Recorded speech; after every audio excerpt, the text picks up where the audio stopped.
Welcome to the Truth in Crime Case Files. On May 10, 2011, Alina Foster stood at the edge of her garden, the summer sun casting a warm glow over the neat rows of flowers she had meticulously planted. Her home, a charming suburban house with ivy creeping up the brick walls, was the picture of tranquility. To anyone looking in from the outside, Alina's life seemed perfect. Married to Vincent Foster, a successful financial consultant, she had everything: a beautiful home, a loving husband, and a flourishing career as a graphic designer. But beneath the surface, Alina's life was far from the idyllic picture she presented to the world. The cracks in her marriage, once barely noticeable, had deepened over the years. Vincent's demanding job often kept him away from home, leaving Alina feeling increasingly lonely. She had tried to fill the void with her work, pouring her emotions into her art, but the isolation gnawed at her. It was during these lonely moments that Adrian Clarke, their next-door neighbor, began to drift into her thoughts. Adrian was everything Vincent was not. Where Vincent was reserved and methodical, Adrian was spontaneous and adventurous. Adrian had an easygoing charm that made him popular among the neighbors. He was often seen tending to his garden or working on his motorcycle in the driveway. Alina had always found him attractive, but it wasn't until one fateful afternoon that their paths truly crossed. It started with a simple gesture. Alina had been struggling to carry a heavy bag of mulch from her car when Adrian appeared seemingly out of nowhere. With a broad smile, he offered to help. As he lifted the bag effortlessly, their hands brushed, and a spark of electricity passed between them. Alina laughed it off, but the moment lingered in her mind long after Adrian had left. Their interactions became more frequent after that. What began as casual greetings over the garden fence soon turned into longer conversations. Alina found herself drawn to Adrian's laid-back demeanor, a refreshing contrast to the tension that had been building in her marriage. Adrian, in turn, seemed to relish the attention. He would often find excuses to linger outside when he knew Alina was around, and their conversations became increasingly personal. One evening, while Vincent was away on yet another business trip, Adrian invited Alina over for a drink. She hesitated, aware of the implications, but the pull of his company was too strong to resist. Sitting on his patio, with the warm glow of the setting sun and a glass of wine in hand, Alina felt a sense of freedom she hadn't experienced in years. They talked about everything: his work, her art, their dreams. The conversation flowed effortlessly, and by the time the first stars appeared in the sky, Alina felt an undeniable connection. As the night wore on, their conversation took a more intimate turn. The affair that began that night would change the course of their lives forever. In the days that followed, Alina and Adrian's relationship deepened. They became experts at hiding their secret, meeting in secluded spots or when they were certain Vincent was away. But with each meeting, the risk grew greater, and the weight of their deception began to take its toll. Alina knew what she was doing was wrong, but she couldn't stop herself. Adrian made her feel wanted, alive in a way she hadn't felt in years. Yet, in the quiet moments, when she was alone in her marital bed, guilt gnawed at her. She loved Vincent in her own way, but the spark that had once existed between them had long since faded. Adrian had reignited that spark, but at what cost?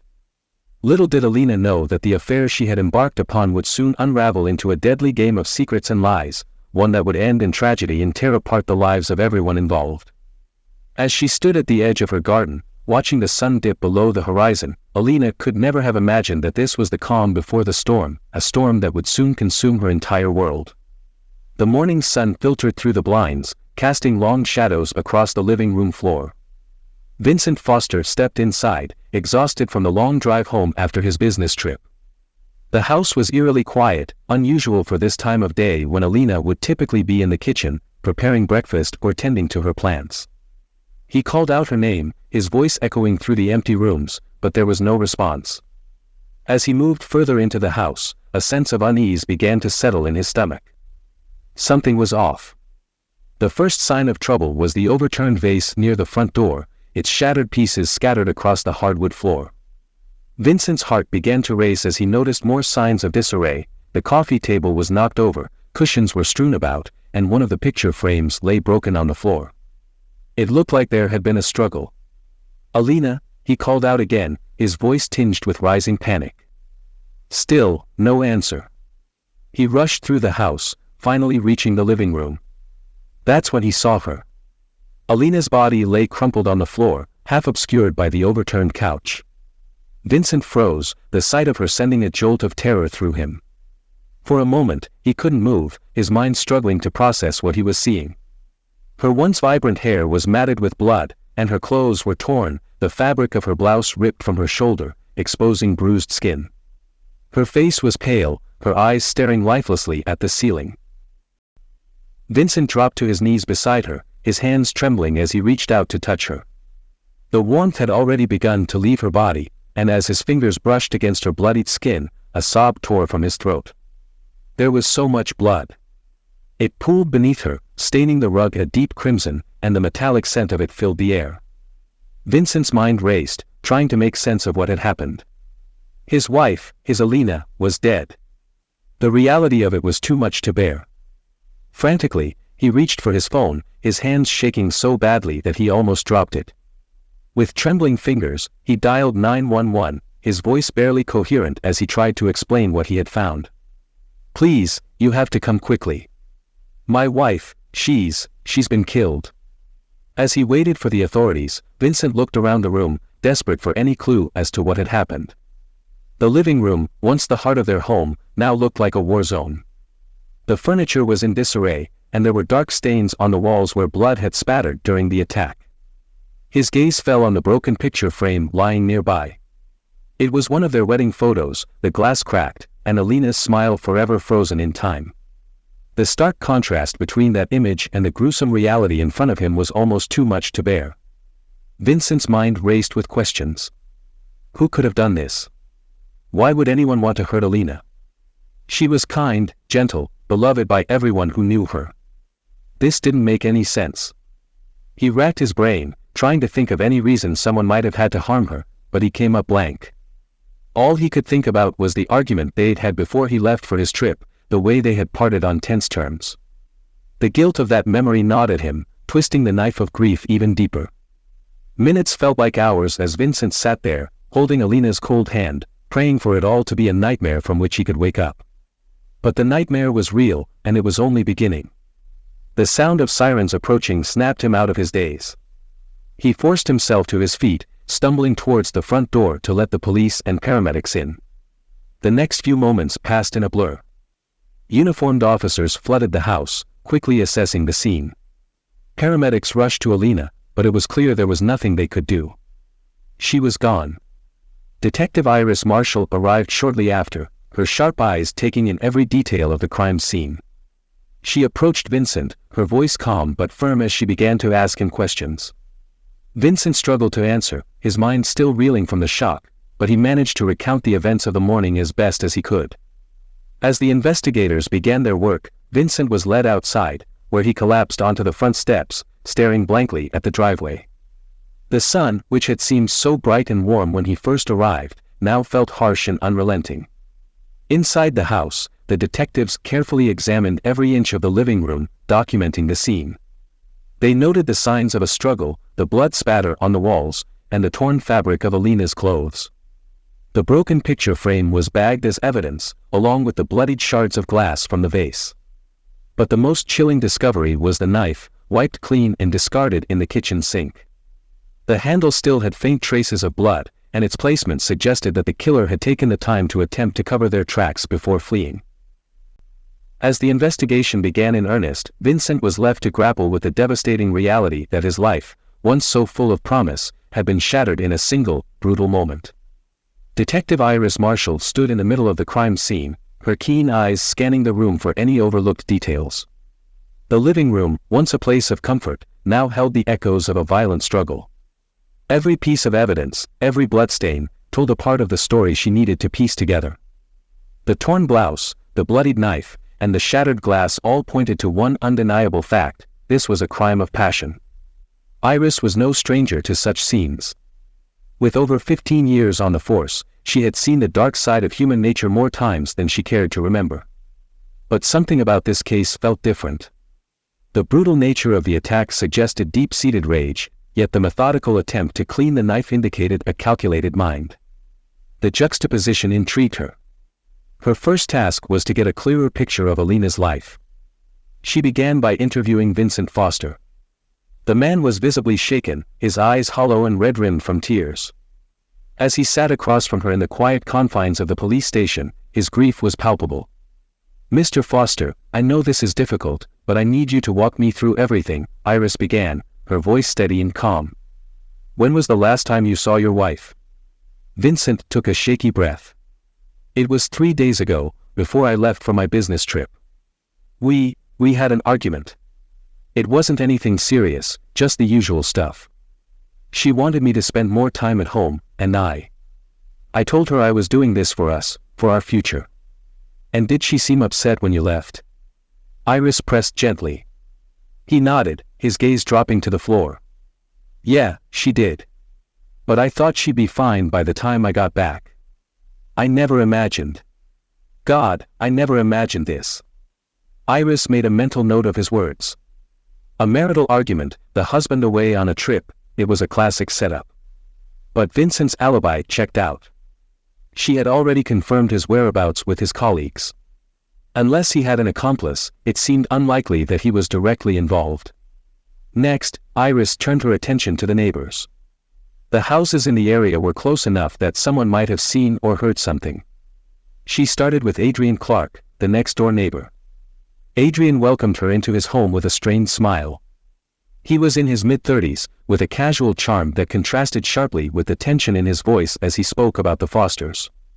"Alina was a lovely woman," Adrian said, his tone heavy with sadness.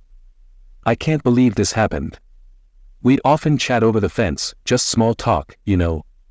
Gardening, work, that kind of thing. Did you notice anything unusual in the days leading up to her death?" Iris asked, watching him closely. Adrian hesitated, his eyes darting to the side. "Well, there was something. I noticed that Alina seemed a bit distant lately, like she had something on her mind. But I didn't pry. It wasn't my place." "What about the night she was killed? Did you see or hear anything?" Iris's voice was probing, but not accusatory. Adrian shook his head. "I was out late that night, working on a project. By the time I got home, it was already dark. I didn't see anything out of the ordinary." Iris thanked Adrian for his time and left, but a nagging feeling tugged at the back of her mind. There was something about Adrian's demeanor that didn't sit right with her. His responses were too rehearsed, too measured. She made a note to dig deeper into his background. Back at the station, Iris reviewed the evidence again. The torn fabric of Alina's blouse, the knife in the sink, it all pointed to someone who had been close to her. The violence was personal, filled with rage. But the attempt to clean the weapon showed a level of detachment, almost as if the killer was trying to erase their emotions along with the evidence. The case was still in its early stages, but Iris could feel the pieces beginning to align. There were still many questions to be answered, but one thing was clear: the key to solving this crime lay in understanding the tangled relationships that surrounded Alina. And Iris was determined to untangle every thread, no matter where it led. Detective Iris Marshall sat in her office, reviewing the profiles of potential suspects. The case was beginning to take shape, but key details were still missing. Alina's life, though outwardly perfect, had revealed hidden complexities: an argument with her husband, unexplained distance from those around her, and now, a growing suspicion surrounding Adrian Clarke. The more Iris dug, the more she felt that the true story was buried beneath layers of secrets. Adrian Clarke was at the center of her suspicions. He had been unusually close to Alina, and though his alibi appeared solid on the surface, something didn't add up. Iris decided to take a deeper dive into his background and relationships. She started by speaking with neighbors and co-workers, hoping to uncover more about his connection to Alina. What she found was both revealing and troubling. Several neighbors mentioned noticing a change in Alina's behavior over the past few months. She had been seen more frequently with Adrian, often in moments that suggested more than just a neighborly friendship. One neighbor, Mrs. Lawson, recalled seeing them together late at night on multiple occasions. They would talk for hours by the fence, and once, she even saw them embracing. "That poor woman," Mrs. Lawson whispered, her voice heavy with sorrow. "I knew something was going on, but I never imagined it would end like this. They looked so happy, but now I see it was all a facade." Iris thanked Mrs. Lawson and made a mental note to return to Adrian's house for a follow-up. But first, she wanted to explore another lead, Alina's phone records. A quick request to the telecom provider yielded the information she needed, and it wasn't long before Iris was poring over a list of calls and messages. The phone records painted a clearer picture of Alina's double life.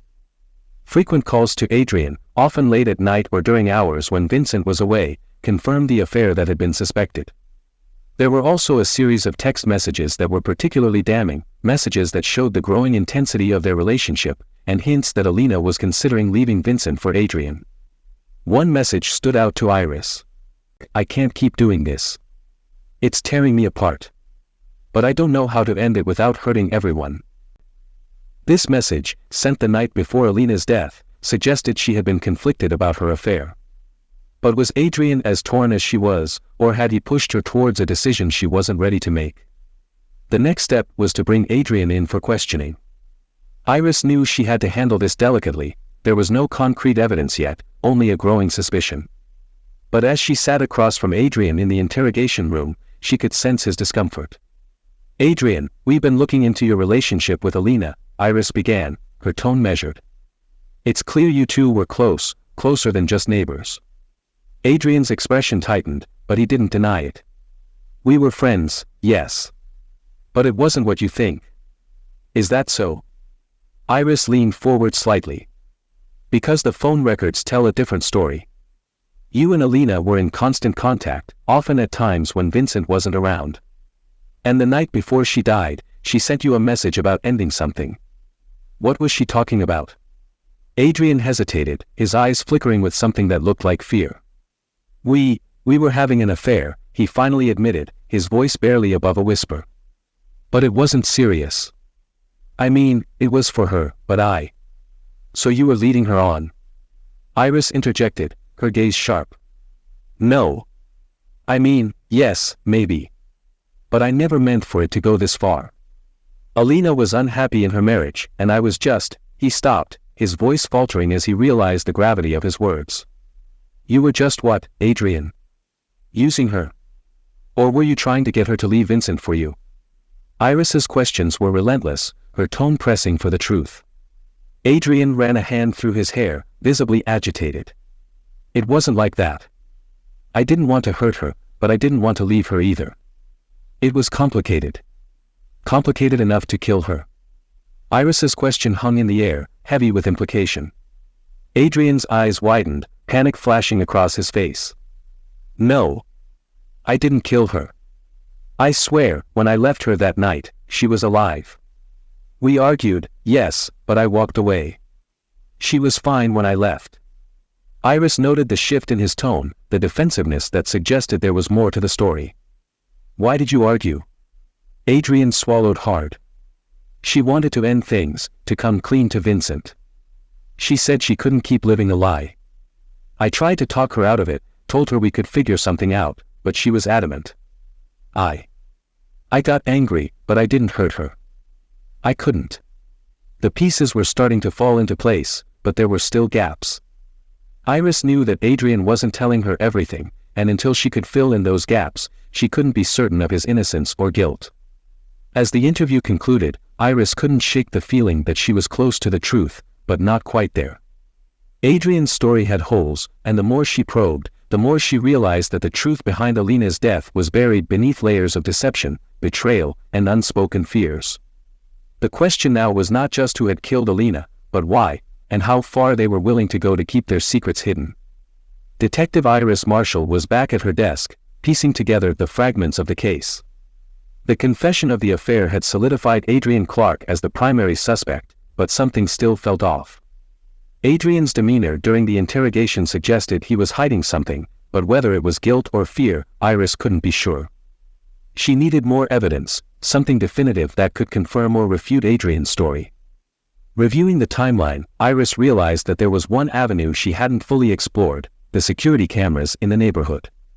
Many of the homes were equipped with surveillance systems, and if any of them had caught footage of the night in question, it could be the key to solving the case. Iris and her team canvassed the area, gathering footage from every available source. It was a tedious process, sifting through hours of recordings, but Iris's persistence paid off. On a camera from a house a few doors down, she found what she was looking for. The grainy footage showed Adrian leaving Alina's house late in the evening, just as he had claimed. But what caught Iris's attention was what happened after. Moments later, another figure appeared, sneaking towards the back of the house. The person was dressed in dark clothing, their face obscured by a hood, but the footage was clear enough to make out their build and gait. It wasn't Adrian. Iris froze the frame and zoomed in, her heart racing as she realized the significance of the discovery. The figure didn't match Adrian's description at all. This was someone else, someone who had waited until Adrian left to make their move. Quickly, she ran the footage through the department's database, matching the suspect's build and movement patterns against known individuals. The results were startling. The match wasn't perfect, but it was close enough to raise serious questions about another potential suspect, one that no one had yet considered. With this new evidence in hand, Iris knew she was on the verge of a breakthrough. The mystery figure in the footage held the key to unlocking the truth about Alina's murder, and as Iris prepared to dig deeper, she felt the pieces of the puzzle finally beginning to fall into place. The new evidence from the surveillance footage changed everything. Detective Iris Marshall wasted no time in identifying the hooded figure. It was Vincent Foster's brother, Paul Foster, a man with a history of violence and a strained relationship with both Vincent and Alina. Confronted with the evidence, Paul broke down during questioning. He admitted to the murder, revealing a twisted motive. Paul had discovered the affair between Alina and Adrian and, in a fit of rage, decided to take matters into his own hands. He waited until Adrian left, then confronted Alina, demanding she end the affair and threatening to tell Vincent. When Alina refused, the argument escalated, and in a blind fury, Paul attacked her, resulting in her tragic death. The trial was swift, with Paul's confession and the damning video footage serving as key evidence. The prosecution painted Paul as a man consumed by jealousy and anger, willing to kill to preserve his brother's honor. The defense attempted to argue diminished capacity due to Paul's troubled past, but the jury was unmoved. Paul Foster was found guilty of first-degree murder and sentenced to life in prison without the possibility of parole. The verdict brought a sense of closure to Alina's devastated family and the community, but the emotional scars remained. Vincent, now burdened with the dual betrayal of his wife and brother, withdrew from public life, his grief and guilt overwhelming. As the courtroom emptied, Detective Iris Marshall felt a bittersweet satisfaction. Justice had been served, but at a heavy cost.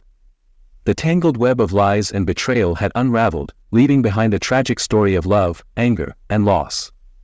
The courtroom's silence echoed as the guilty verdict was read, sealing Paul Foster's fate. Alina's family, though relieved, struggled to cope with the loss. Vincent Foster, shattered by the betrayal of both his wife and brother, retreated into isolation, his life forever altered. The community, once tight-knit, was left grappling with the horror that had unfolded in their midst. The tragedy served as a grim reminder of the destructive power of secrets and the fragile nature of trust. Detective Iris Marshall closed the case with a heavy heart, knowing that while justice was served, the emotional wounds would linger. A Truth in Crime Case Solvers. Interested in more real-life murder mysteries? Be sure to like and subscribe to our channel. Do you have any thoughts about this case or have a case of your own you'd like us to investigate? Leave us a comment. Until then, stay safe.